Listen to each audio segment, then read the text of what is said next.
जी,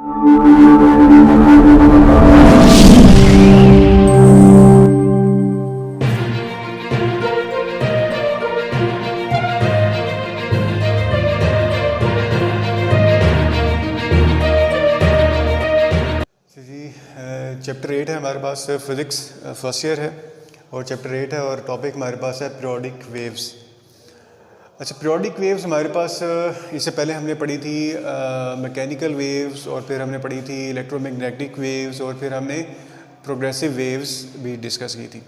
इसके बाद periodic waves आती हैं। पीरियोडिक वेव्स भी बेसिकली उसी की टाइप ही होती हैं मैकेनिकल वेव्स की। कैसे? अच्छा, पहले तो हम पीरियोडिक को समझते हैं कि पीरियोडिक क्या होता है। पीरियोडिक हमारे पास होता है कि the waves which are generated after regular interval of disturbance are called periodic waves. हमने जब वेव को डिफ़ाइन किया था तो हमने कहा था कि वेव जो है जब डिस्टर्बेंस होती है तब एक वेव जनरेट होती है।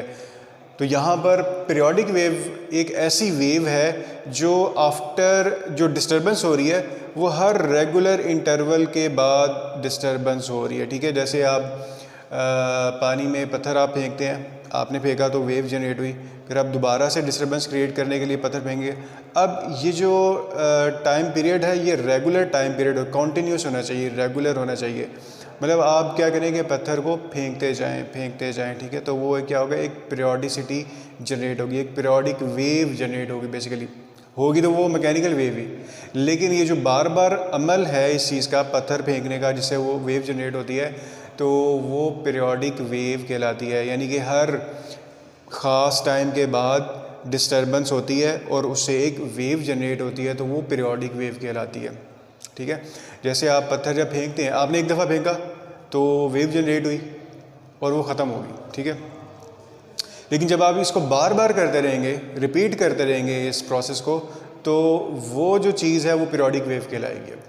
ठीक है, तो इसीलिए the wave which are generated after regular interval of disturbance, तो वो क्या कहलाती हैं, आर कॉल्ड पीरियोडिक वेव्स।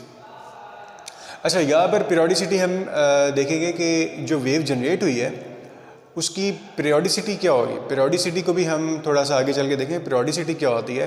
तो ये जो पीरियोडिसिटी है ये हम देखेंगे फॉर ट्रांसवर्स वेव और हम देखेंगे फॉर लॉन्गिट्यूडनल वेव, क्योंकि मैंने आपको बताया कि जो वेव को हम जब डिफ़ाइन करते हैं तो हम कहते हैं कि डिस्टर्बेंस की वजह से जो वेव प्रोड्यूस होती है वो क्या कहलाती है, आपके पास मैकेनिकल वेव कहलाती है।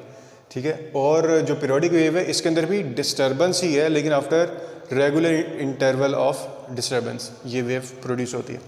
अच्छा, ट्रांसवर्स वेव के अंदर देखते हैं कि पीरियोडिसिटी क्या होती है। Mass spring system chapter number 7 में हमने इसको डिस्कस किया है, मैस स्प्रिंग सिस्टम को डिटेल के साथ। तो वहाँ पर जो वर्टिकल मैस स्प्रिंग सिस्टम होता है वो क्या प्रोड्यूस करता है, एक साइनोसाइडल वेव प्रोड्यूस करता है। अब देखें, इसकी मोशन होती है अपवर्ड और डाउनवर्ड, ये एक दफ़ा की मोशन है। ठीक है, तो उससे क्या होगा कि एक साइन वेव यहाँ तक प्रोड्यूस हो जाएगी। लेकिन अगर ये रेगुलर और कॉन्टीन्यूसली इसी तरह अपवर्ड डाउनवर्ड मूव करता रहेगा तो साइन वेव कॉन्टीन्यूसली प्रोड्यूस होती रहेगी। ठीक है, तो दिस इज़ पीरियोडिसिटी, ये पीरियोडिक वेव कहलाती है। अब पीरियोडिसिटी में देखते हैं कि पीरियोडिसिटी क्या होती है। अगर इस वेव को हम अब अगर एनालाइज करें, जैसे ये चैप्टर 7 में आपने पढ़ा था कि ये क्या था, वर्टिकल मैस स्प्रिंग सिस्टम, ये स्प्रिंग है और उसके साथ ये क्या है, मैस अटैच है, और ये वो पॉइंट P था, पॉइंटर जिसको आप कहते हैं, कि जो वेव फॉर्म बना रहा था। ठीक है, और ये किसी स्पोर्ट के साथ यहाँ पे लगा हुआ है। अच्छा, अब इसकी upward continuous upward downward motion की वजह से क्या हो रहा है कि एक periodic continuous periodic wave produce हो रही है। अब इस वेव को ज़रा एनालाइज करते हैं कि ये इसकी पीरियोडिसिटी, अगर हम चेक करते हैं कि पीरियोडिसिटी मतलब इसकी किस तरह से होगी। अब ये मैंने इस नंबरिंग दी है पॉइंट्स, अगर आप इसको गौर से देखें, point 1 2 3 4 5 6 7 8 and this is 9 and this is 10।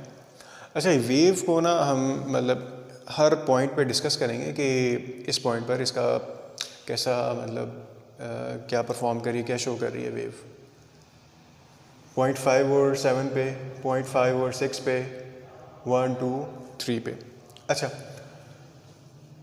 जो पॉइंट हमारे पास है 1 2 3 4, दीज आर कॉल्ड नोड्स।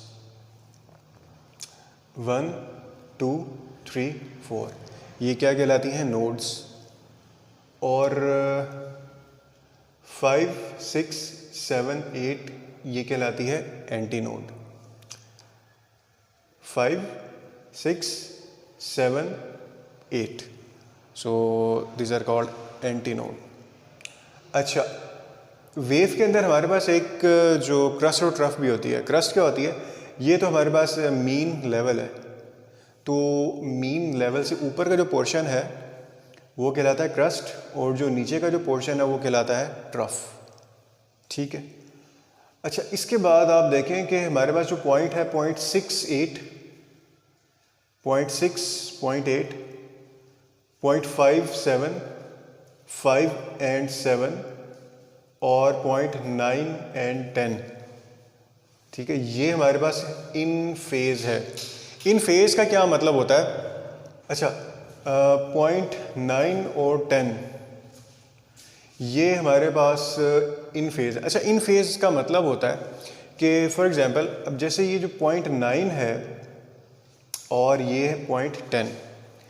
अब ये जो 0.9 है ये कंप्लीट वेव जब होगी, ये कंप्लीट वेव कहाँ पर होगी हमारे पास? अगर आप देखें तो अगर यहाँ से आप स्टार्ट करें, 0.9 से आप लेट्स सपोज के वेव स्टार्ट कर रहे हैं, तो कंप्लीट कहाँ पर होगी? कंप्लीट होगी ये वेव यहाँ से स्टार्ट होगी, इधर जाएगी और इधर जाएगी। ठीक है, तो यहाँ पर आकर हमारे पास ये वेव कंप्लीट होती है, तो हमारे पास यहाँ पर दिस इज 0.10। ठीक है, ये हमारे पास क्या है? 0.10 है। सो यहाँ से वेव स्टार्ट होगी और यहाँ पर जाकर कंप्लीट होगी। तो ये जो पॉइंट था नाइन्थ पॉइंट है, ये दोबारा हमें कहाँ पर मिल रहा है? हमें यहाँ पर मिलेगा। अच्छा, इसी तरह अगर आप 0.5 की बात अगर आप करते हैं तो 0.5 जो है ये आपको कहाँ पर मिलेगा? ये आपको मिलेगा, अब वेव आप स्टार्ट करें, यहाँ से स्टार्ट करें और वेव यहाँ पर आकर आपके पास क्या होगी? कंप्लीट होगी। तो 0.5 and 0.7 they are in phase.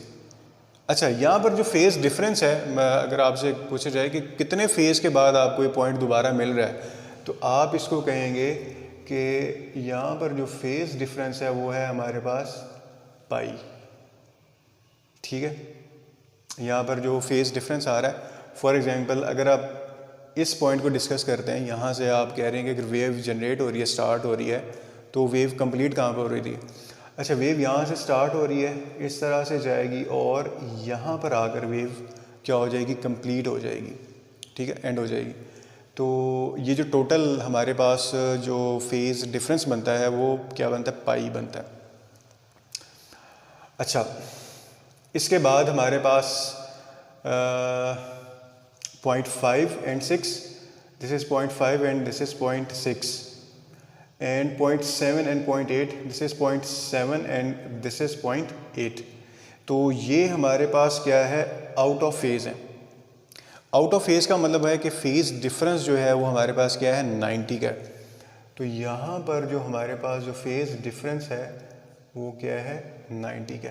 In phase में डिफरेंस क्या होता है? पाई का होता है। और आउट ऑफ फेज़ में क्या होता है? हमारे पास डिफरेंस होता है π/2 का डिफरेंस होता है। अच्छा, ये हमारे पास था फॉर ट्रांसवर्स पीरियोडिक वेव्स। अच्छा, उसके बाद हमारे पास है लॉन्गिट्यूडनल वेव्स। लॉन्गिट्यूडनल का जो दूसरा नाम है वो कॉम्प्रेशनल वेव भी है।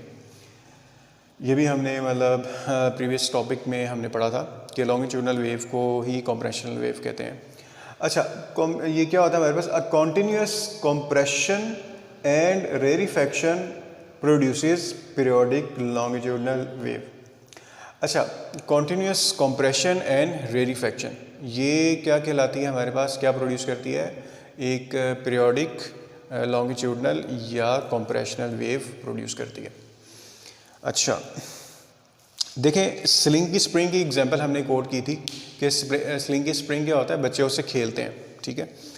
अब एक एंड आपने पकड़ा हो, ठीक है, यहाँ से और दूसरा यहाँ से, तो अब अगर आप उसको प्रेस करेंगे तो क्या होगा कि कुछ जगह पे स्प्रिंग प्रेस होगा, फिर रेरिफेक्शन होगी, फिर क्या होगा, कंप्रेस होगा, ठीक है, रेरिफेक्शन होगी, फिर कंप्रेशन होगी, फिर रेरिफेक्शन होगी और फिर कंप्रेशन होगी। तो इस तरह से जो है एक वेव प्रोड्यूस होती है। अच्छा, जो साउंड वेव है वो भी हमारे पास क्या है, कंप्रेशनल वेव की एग्जांपल है। उसके अंदर भी क्या होता है कि जो साउंड वेव हैं उनके अंदर भी कंप्रेशन होती है, रेरिफेक्शन होती है, कंप्रेशन होती है और रेरिफेक्शन होती है। अच्छा, इसको भी हम क्या करते हैं कि फिर एक पीरियोडिक साइन वेव की शक्ल दे देते हैं। किस तरह से, देखिए यहाँ पर अगर आप इस हिस्से को देखें, इतने हिस्से को, तो यहाँ पर क्या है, कंप्रेशन है, जो स्लिंग की स्प्रिंग है वो कंप्रेस हुआ हुआ है। अच्छा, यहाँ से यहाँ तक अगर आप देखें तो ये क्या है, स्ट्रेच हुआ हुआ है, रेरिफेक्शन है, ठीक है। और अगेन इस यहाँ पर कंप्रेस हुआ हुआ है और इससे आगे क्या है, रेरिफेक्शन हुई है, मतलब स्ट्रेच हुआ हुआ है, और यहाँ पर क्या है, अगेन कंप्रेस हुआ हुआ है। तो अब हम इसको एक साइन वेव की फॉर्म देते हैं। किस तरह से कि जहाँ पर कंप्रेस हो गया ना, तो मतलब कि वहाँ पर पार्टिकल्स ज़्यादा हो गए हैं, मैग्नीट्यूड ज़्यादा है, तो वहाँ पर आप क्या करेंगे कि आप साइन वेव को मैक्सिमम वैल्यू तक लेकर जाते हैं। फिर क्या है, रेरिफेक्शन आ जाती है, यानी स्ट्रेच हो जाता है, पार्टिकल्स दूर दूर चले जाते हैं, तो मतलब कि वैल्यू कम हो जाती है, तो आपकी जो साइन वेव क्या है वो फिर डाउन आ जाएगी। इसी तरह अगेन जब कंप्रेशन आएगी तो फिर ये वापस ऊपर की तरफ जाना शुरू करेगी, रेरिफेक्शन आएगी तो नीचे, और कंप्रेशन आएगी तो अगेन ऊपर की तरफ ये जाना शुरू करेगी। सो आई होप कि आपको ये समझ आएगा कि पीरियोडिक वेव्स क्या होती हैं। पीरियोडिक वेव्स थोड़ा सा इसको दोबारा से रिकॉल कर लेते हैं, इसको रिपीट कर लेते हैं कि पीरियोडिक वेव हमारे पास ऐसी वेव्स होती हैं जो कि which are generated after regular interval of disturbance, regular interval of disturbance के बाद ये प्रोड्यूस होती हैं, ठीक है। और पीरियोडिसिटी जब हम चेक करते हैं तो सबसे पहले हम किसकी चेक करते हैं, ट्रांसवर्स वेव की, और उसके अंदर हम क्या देखते हैं कि चैप्टर 7 में हमने vertical match spring system discuss किया था, और उसमें क्या होता है कि एक पीरियोडिक साइन वेव बनती है। फिर हम इसको एनालाइज करते हैं, इसके डिफरेंट पॉइंट्स हैं, पॉइंट 1 2 3 4, दीज आर नोड्स, 6 7 8 ये हमारे पास क्या है, एंटी नोड, और पॉइंट 6 8 5 7 9 10 ये इन फेज़ हैं, और 5 6 7 8 ये आउट ऑफ फेज़ हैं। इन फेज़ क्यों हैं, क्योंकि एक पॉइंट जब दोबारा हमें मिलेगा तो पाई डिफरेंस के बाद मिलेगा, ठीक है। अगर ये आपके पास एक पॉइंट है तो ये जो दोबारा जब हमें मिलेगा तो ये हमें पाई डिफरेंस के बाद मिलेगा, और which is here, this is 10, ठीक है, तो हमें यहाँ पर मिलेगा एग्जैक्टली, ठीक है। तो ये जो 9 है यहाँ पर जो पार्टिकल है, ये जब हमें दोबारा मिलेगा तो ये हमें इस पॉइंट पर आकर मिलेगा, और इसी तरह हमारे पास ये जो 5 है, पॉइंट 5 है, दोबारा जब हमें मिलेगा तो पॉइंट 7 पर आकर हमें मिलेगा, ठीक है। तो इसी तरह से ये पाई डिफरेंस के बाद हमें पॉइंट्स मिलते जाएंगे। इसके बाद फिर जो आउट ऑफ फेज़ पॉइंट्स हैं, आउट ऑफ फेज़ कौन से हैं, पॉइंट 5 6 ये आउट ऑफ फेज़ हैं, और 7 और 8 ये भी क्या है, आउट ऑफ फेज़ हैं। और आउट ऑफ फेज़ पॉइंट्स आपको कितने डिफरेंस के बाद मिलते हैं, π/2 डिफरेंस के बाद मिलते हैं। अगर आप देखें पॉइंट 5 और 6, यहाँ पर जब आप डिफरेंस देखेंगे तो डिफरेंस हमारे पास कितना आता है, π/2 का डिफरेंस आता है, ठीक है। तो they are out of phase. अच्छा, उसके बाद फिर लॉन्गिट्यूडनल वेव आती है। लॉन्गिट्यूडनल वेव का दूसरा नाम क्या है, कॉम्प्रेशनल वेव है। कॉम्प्रेशनल वेव के बाद इसकी मतलब इसको डिफाइन कैसे करेंगे कि हमारे पास continuous compression and rarefaction produces periodic longitudinal wave, कि एक कॉन्टीन्यूस क्या होती है, कॉम्प्रेशन एंड रेरिफेक्शन होती है। और फिर हमने किसकी एग्जांपल कोड की थी, स्लिंग की स्प्रिंग की, और साउंड वेव भी कॉम्प्रेशनल वेव की एग्जांपल है या लॉन्गिट्यूडनल वेव की एग्जांपल है। तो स्लिंग की स्प्रिंग में क्या होता है, जब आप उसे कंप्रेस करते हैं, मतलब दोनों तरफ से आपने उसको पकड़ा हुआ हो, एक तरफ से आप उसको प्रेस करें तो क्या होगा, कंप्रेशन होगी, रेरिफेक्शन होगी, कंप्रेशन होगी और रेरिफेक्शन होगी, और फिर इसको हम एक पीरियोडिक वेव की शक्ल देते हैं, साइन वेव की शक्ल देते हैं। और जस्ट लाइक दिस, कि जैसे यहाँ पे वर्टिकल मैस स्प्रिंग सिस्टम था और उसने एक पीरियोडिक साइन वेव जनरेट की थी, इसी तरह हम जो इसकी कॉन्टीन्यूस कंप्रेशन एंड रेरिफेक्शन है उससे भी हम क्या करते हैं, एक कॉन्टीन्यूस साइन वेव प्रोड्यूस या स्केच कर लेते हैं। बेसिकली हम स्केच करते हैं इसको देखकर कि जहाँ पर कंप्रेशन है, पार्टिकल्स ज़्यादा इकट्ठे हुए वहाँ पे, तो वहाँ पर क्या हो जाएगा, उसका मैग्नीट्यूड ज़्यादा हो जाएगा साइन वेव का, और जहाँ पर रेरिफेक्शन है वहाँ पर हमारे पास क्या आ जाए, इसका मैग्नीट्यूड कम हो जाएगा। ठीक है, सो आई होप कि आपको ये चीज़ समझ आई होगी। Thank you so much.